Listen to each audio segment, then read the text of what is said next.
Hi, everyone. It's episode 107 of Tales from the Beat, where we look at news and PR from both sides of the scrimmage line. I'm Ed Garsten, and I'm so pleased to welcome my guest tonight, auto journalist. He's a podcaster, he's a YouTuber, the king of all automotive journalism, Craig Cole. Hey, Craig, editor, what are you doing now? You're editor of Top Speed. Yeah, I'm working. I just got a job at a website called Top Speed, topspeed.com, and I'm focusing on EVs and hybrids and plugins for them, which is sort of convenient because my last position, I used to work at a place called EV Pulse, so I sort of just drafted right in nicely to this new position here. Yeah, oh, that's cool. How long you been at that job now? Just a couple weeks now, so yeah, but the previous place I worked at kind of closed down and was out of a job for a little while, not too long, enough to get used to the unemployed life, right? Right. But then I fortunately did find something here, so I'm back at it again. You know what they say, you haven't worked long enough if you haven't been canned at least once. And I've been pretty lucky. That's the first time I've ever had to file for unemployment in my life, so is that right? very fortunate. I thought after, let's see, it was my 20th year at CNN, I figured, all right, I'm going to retire from here until the guy called one day and said, well, that's it Wow. for you, buddy. Well, they had the big merger back in 2001. And that really Mm, worked out well with AOL, mm. wherever that is right now. But you also, right, you co-founded a YouTube channel. Yes, so gentlemen I've worked with at three and a half jobs at this point, Ben Sanders, we've worked together for Yeah.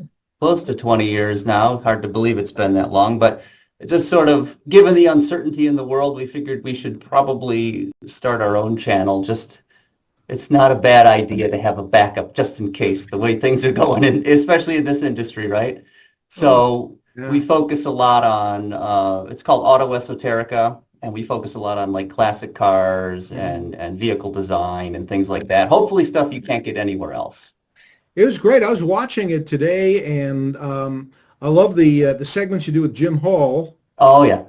And well, for anyone who doesn't know Jim, let's see, he worked at GM many years ago, and then Hmm. Auto Pacific, I think, and he became the right sort of the go-to analyst for journalists if you wanted a pithy quote. Yeah. Oh, he's super smart. One of the smartest people I've ever met. Probably the smartest person I've ever met. And he's also hilarious. So that's a unique combination. Yeah. And he has a twin brother too.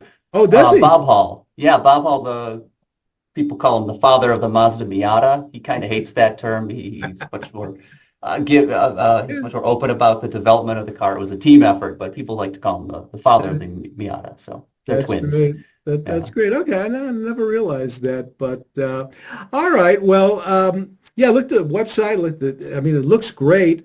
You were doing a little shtick on the Bronco, Yeah. the Bronco. Enough. The guy's name. The The Strop edition, I Strop. think it Yeah, was. Yeah. the I've Strop. forgotten myself whenever I do a video script or something, which I've done a Yeah. ton of them over the years, like my brain is computer RAM. When you turn it off, that's gone. I don't remember Yeah. anymore. Right. So I have to think for a second. What was that vehicle? Yeah. Yeah. So I mean, well, let's just get right into it with the classic cars, and then we can kind of go all over the place. But as long as we're talking about it, I mean, what it just seems like classic cars, they've always been something that people followed and loved and Hmm. has been, but why it seems like now more than ever, people are really getting into them. They're reading about it, looking at videos about it, spending a lot of money on them Uh-huh. too. But what do you think of it? Why is there such a surge about them right now? I think it's probably nostalgia for simpler times. Today's vehicles are so big, they're so heavy, they're so complicated. Everything is computerized. You look at like a Jeep Grand Wagoneer. I forget how many screens it has. It's Yeah, something like seven, eight, nine different screens in there, and it's just. I think it's kind of tech overload. They want something analog again. They want something simple. sure. So that's kind Yeah, of the appeal. yeah. It's funny. I see a lot of Toyota FJ Cruisers around, Hmm. and those are about as analog as you can get, and I just love them. I think they're cool as hell. And if I was going to get something older, I mean, I don't know if you not exactly a classic, I don't think, but it's a cool, Hmm. cool older model. It's getting into classic territory, hard to believe. It's probably around 20 years old at this point, I think. Yeah, I guess I'm trying to think about when they first brought it out at the Chicago Auto Show. I remember I was there, a blue and white one. Hmm. That had to be, I know it was with the AP then, so it had to be like 2002, Hmm. That maybe. sounds right. So Something in that time. that's a long time ago. But yeah, it just seems that I don't know. I get a million story pitches for things that have to do with classic, or people that refurbish them or have the. If familiar with a company called ECD Designs down in Florida, have you ever heard of them? I And don't know that I they have. redo Land Rovers Oh, very nice. and Yeah. make modern versions of those, but they go the opposite way. They digitize analog cars. Oh, So it's like, no, backwards. that's mean. That's Yeah. terrible. Yeah. I That, don't want more screens. I don't need another battery to charge. right. No. Yeah. Yeah. Yeah. And so let's talk about this just completed Detroit Auto Show. Boy, I heard a lot of whining, especially from Hmm. journalists, the old guys Oh, yeah. like me. I mean, what's first one that you went to? The first Detroit show that you? The first Detroit show, I would have been a kid, probably maybe fourth or fifth grade. My dad would take me down there. I want to go to the auto show. Okay. So we trudged down there usually on Martin Luther King Day, it seemed, and it was Right. always snowy and cold and nasty. But Yeah. he always insisted that we go at the second or like one of the last days of the public event because there were way fewer people there at the time. It was Right. just easier to park and get in, Yeah. and it was wise, I think. I think so. Yeah. So you covered the days when they had the big extravaganzas, the Oh big, yeah. all that. And now, a lot of reporters that covered it during that era. I've covered everyone except one since 1990 when Wow. I was transferred up here from Atlanta in 1989. I just missed the auto show that year. Yeah. But I mean, what do you think? People go, well, it's not as good anymore, and why have the auto show?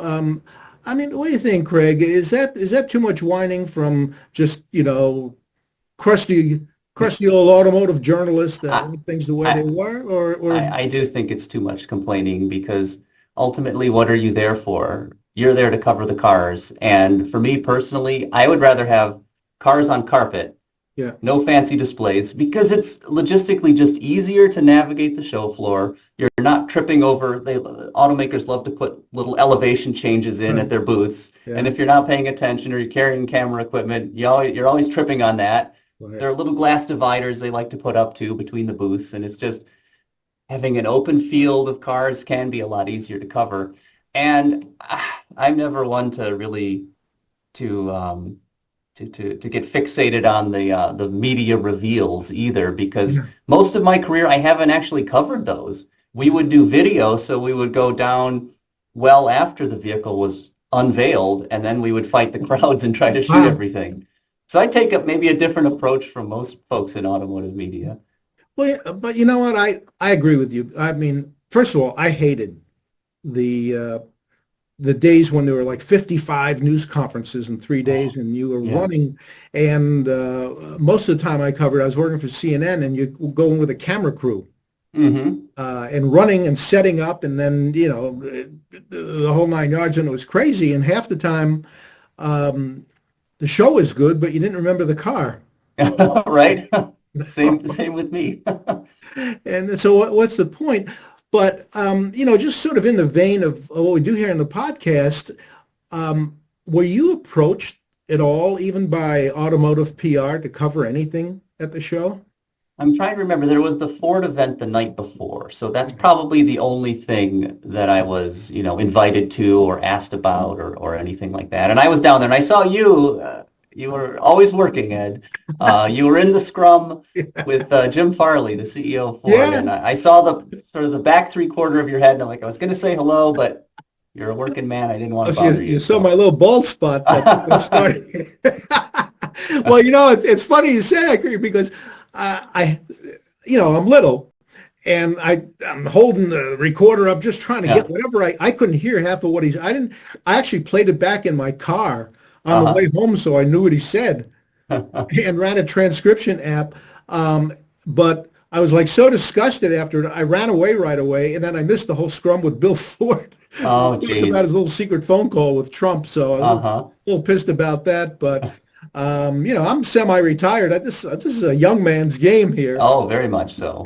and but yeah, I was thinking of that, and also the Bronco, the Strop. When I'm thinking, I'm holding Ford responsible, by the way, for Mm. the Lions losing Oh, yeah, game because you remember Jared Goff was there he and he was. was tossing footballs out to the crowd, and I think he overdid it. I He think strained that's his why he was arm in the process. intercepted. Why he got intercepted 4 times. He was tired. The ball just didn't make it all the way to the target. Uh-huh. So I'm blaming. Well, Ford cut him a big enough check. I think he'll be all Yeah, right.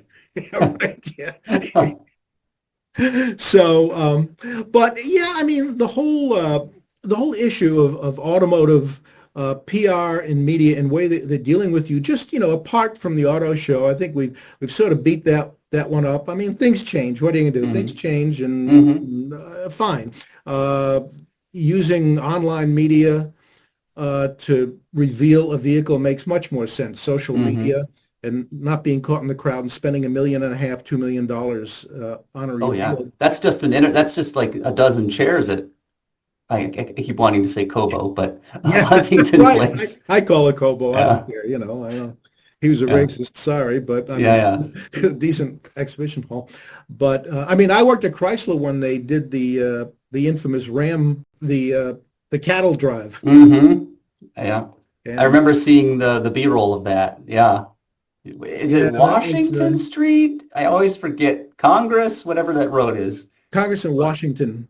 yeah. Or Congress, what? yeah, where the steer was Cattle walking drive. down the street and it looked like they were humping each other, but we were told, They were. They didn't look like it, right? well, we were told, I was working in corporate communications. They said, well, the way to answer it was that we've checked with a livestock expert, and what they were actually doing was fighting for territory. See, the Okay, lawyers got involved. You can't just yeah, tell them, yeah, they're animals. They're going to do what they want. We can't control them all. So that's no, we right. have to And I get the legal team involved. the legal team, and I remember Yeah. the CEO specifically saying, well, we're never going to do that again. Hmm. Was that But Bob Nardelli or was that yeah, Pete yeah, but Etcetera? the memory of the cattle drive lasted longer than his tenure there.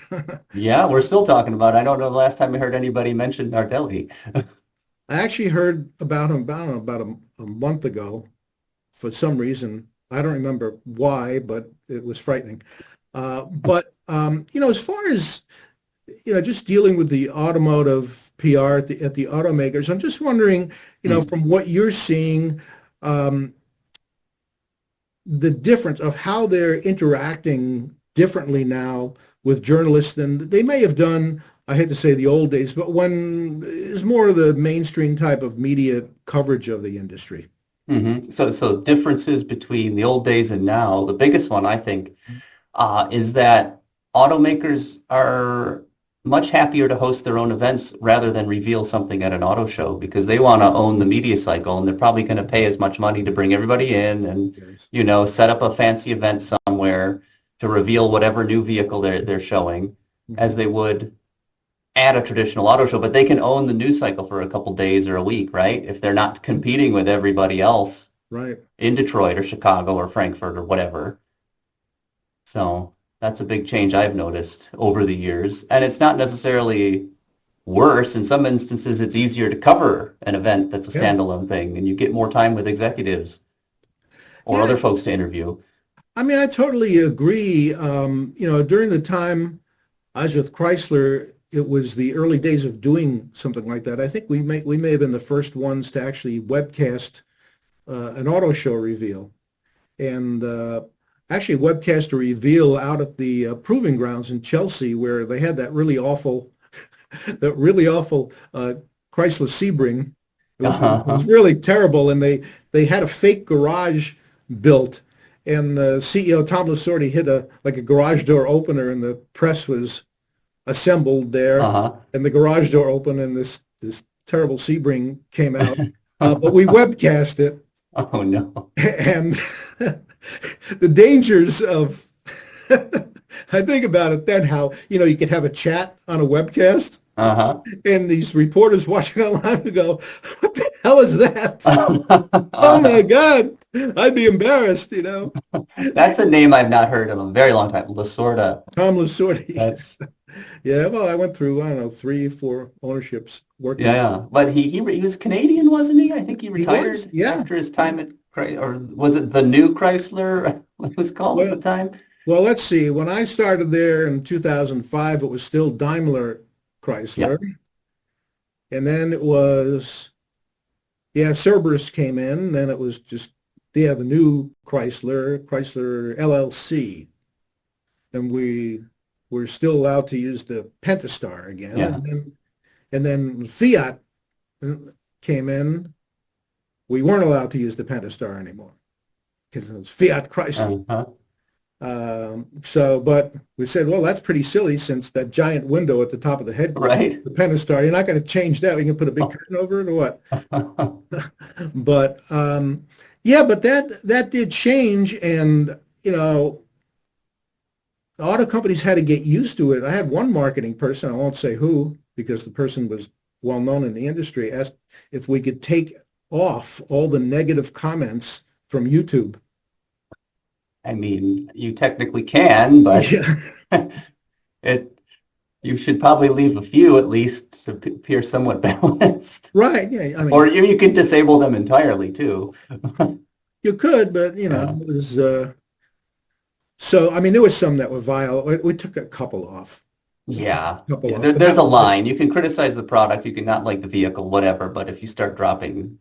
racial slurs or whatever, as people Sure. are wont to do on the internet, yeah, those shouldn't be sitting there. No, no, but I mean, it does make sense. I remember when Ford revealed a version of the Explorer on Facebook. I think that was the first time a vehicle was revealed on Facebook. Maybe around 2011 would it have been? Something like Yeah, that. I think so. Yes. Yeah. Yep. I think you're right on there, correct. But I mean, but how do you see it? How do you see things sort of evolving now? Is that the way it's going to be? Do you think there'll ever be a return to really uh, auto show reveals, or is that a bygone era, and things have just moved on?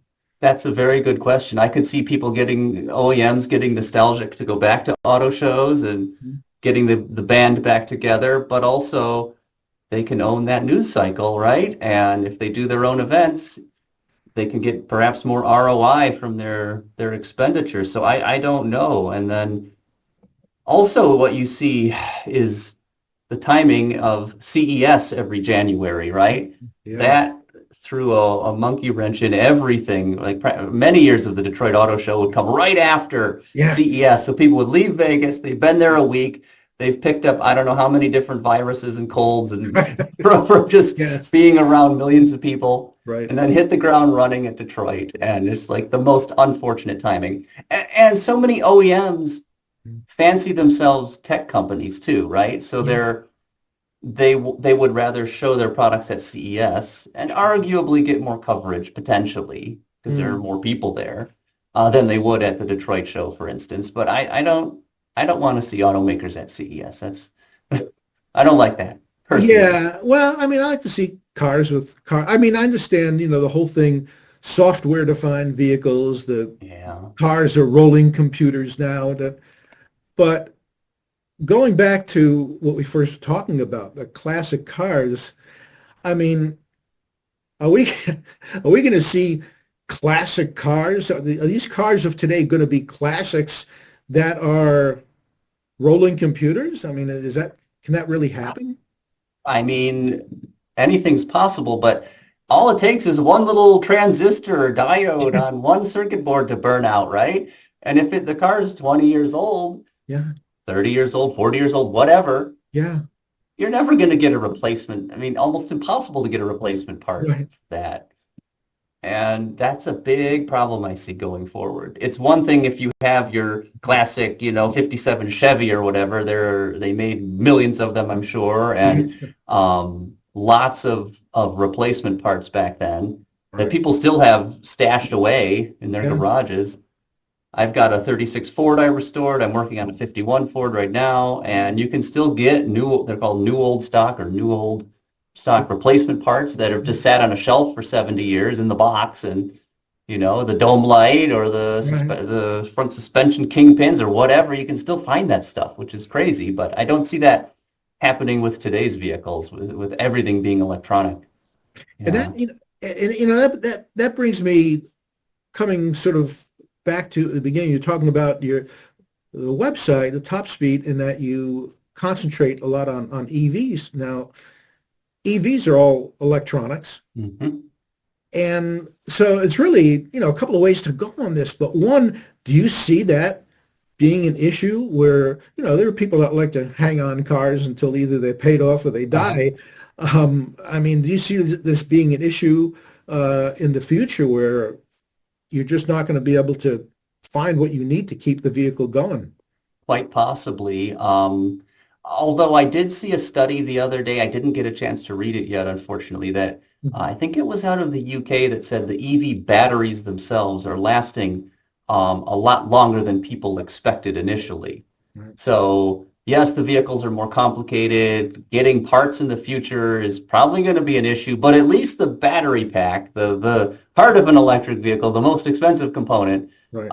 appears to be more robust than initially thought. So that's some good news. But I don't see you pulling a Tesla Model S out of a farm field after 50 years, No. and hooking the jumpers, hooking the cables up Right. or charging it and expecting it to run like you would an old farm truck or something. Those days are gone, I'm afraid. Yeah, it's unfortunate. I mean, things change, I guess. Yeah, In 1901, someone might have said, "Well, I hate to see the buckboard go away. right. Always loved that old thing." So, Will never give up my horses, right, ever. yeah. But when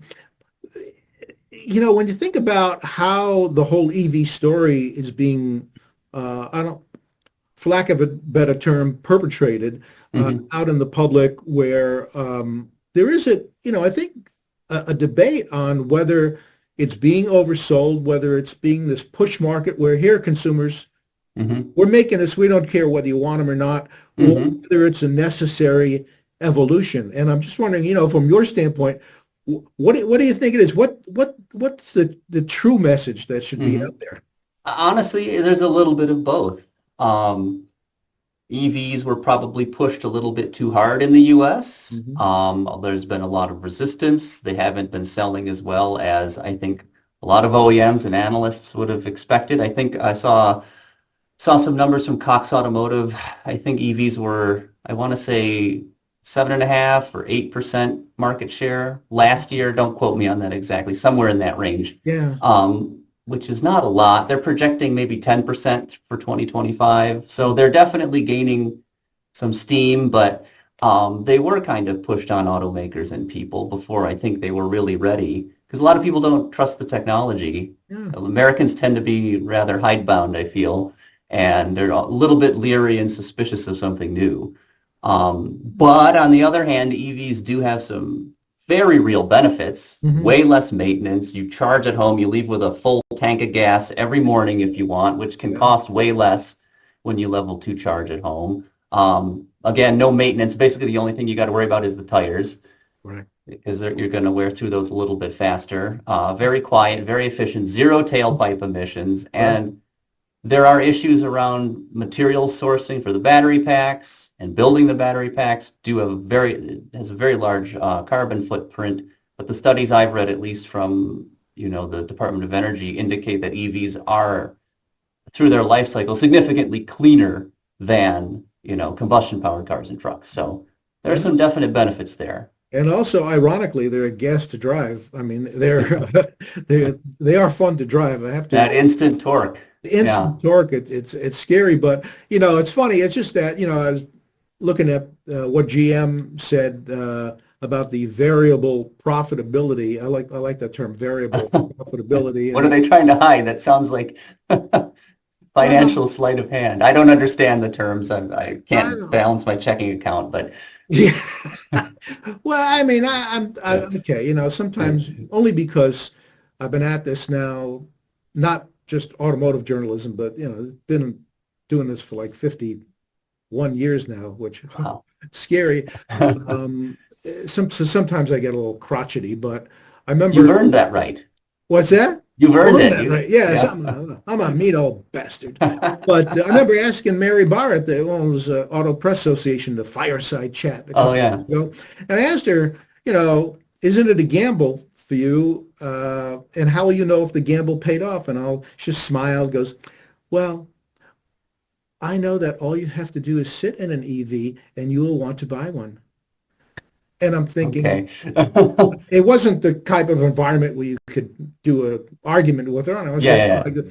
I sit in a Lamborghini and I would want one. I just Right? wouldn't eat for 7 years, but but anyway, but that's just sort of the Yeah. sleight of hand that the industry is playing. But Really, I'm curious there aren't more plug-in hybrids yeah, because they really bridge the gap between combustion and pure electrics. yes, Um, the problem is you've got two powertrains you're paying for then, so they're more expensive. And then you got to get people to plug them in. If you don't plug yeah, your PHEV in, you're not getting the benefits.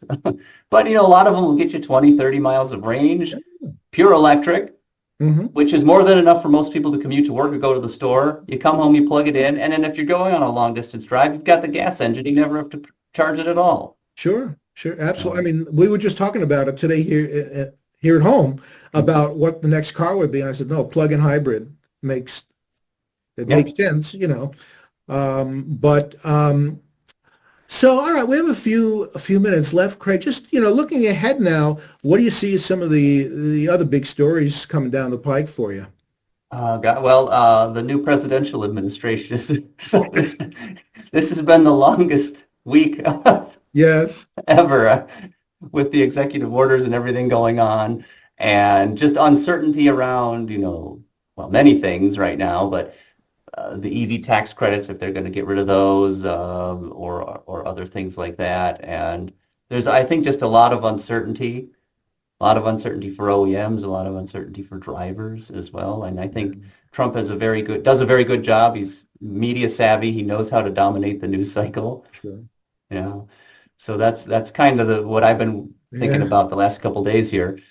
Oh, I know. It's funny you say that because we were just saying that, I can't believe it's only been a week and a day. Yeah. And I don't know, I must have written 3 stories already about effect of what the tariffs would be. Tariffs, that's the other one I The slipped my tariffs, mind. if he Yeah. removes the tax breaks on the EVs. Yeah. Um, you know, he's trying to do everything he can to kill EVs, although that not going to kill him. I mean, No, there's too much that's been invested. oh, Billions and sure. billions and billions. Yeah. But just to get back to the theme and to finish with, what do you think of the messaging that's out there that you're getting from sort of the stakeholders, if you will, in the auto industry, whether it's EVs or Trump's policies? Do you think the companies are doing a good enough job in getting their point of view out to you and making themselves clear? Clear about EVs Well, or no, where they stand as far as some of these policies say that hmm. Trump is threatening, and some of these actions that he's threatening. I think they're going to only be as clear as they need to be because they don't want to rock the boat and they don't want to upset the administration and perhaps be on the receiving end of more problems. So Right. I think most manufacturers, automakers, and suppliers are kind of going to sit quietly and try to keep their heads down lest they draw the ire of the president. But Yeah, you because never it's want a to very piss off the delicate boss, you situation. know. Yeah. But yeah, it's going to be, I don't know, alternating frightening and fascinating at the same time No, too. that's a great way to put it. Yeah. And it gives us stuff to write about, right? And someday you might be able to buy that lakefront, or I guess oceanfront home in Greenland, maybe. In Greenland, Yeah. that's a whole nother show. That's Okay. that's a whole nother show. All I know is that I was preparing to speak with you and I got sidetracked because I got really busy because I realized how many songs have the Gulf of Mexico in the lyrics, Oh, really? and now they have to change them all, and they don't rhyme anymore. Oh no. They don't rhyme anymore. I actually, went and looked at them and go, holy shit. Look what Trump's done. He's screwed up like 5,000 songs with Gulf of Mexico in the lyrics, and now they have to rewrite the lyrics so that they rhyme. I So saw a meme today on, I think it was on Reddit. I was scrolling on my phone and somebody had posted a joke that, oh, he renamed the Gulf of Mexico. Now he's coming for New Mexico. What's it going to be? So, Gulf of New America. yeah, Oh yeah. my God. All right. Well, before we go and dig a deeper hole, Craig, thanks so much. Craig Cole, everyone, the editor of, Well, oh thanks, my Ed. This God. was a lot of fun. I appreciate the invite. It's all right. You've been great. Go to topspeed.com, read the great stories on that website. Check out the really, really cool videos on Auto Esoterica on YouTube. Craig Cole, thanks so much. And thanks everyone for joining us on this episode of Tales from the Beat. I'm Ed Garsten, and we'll be back soon with more tales. Take care.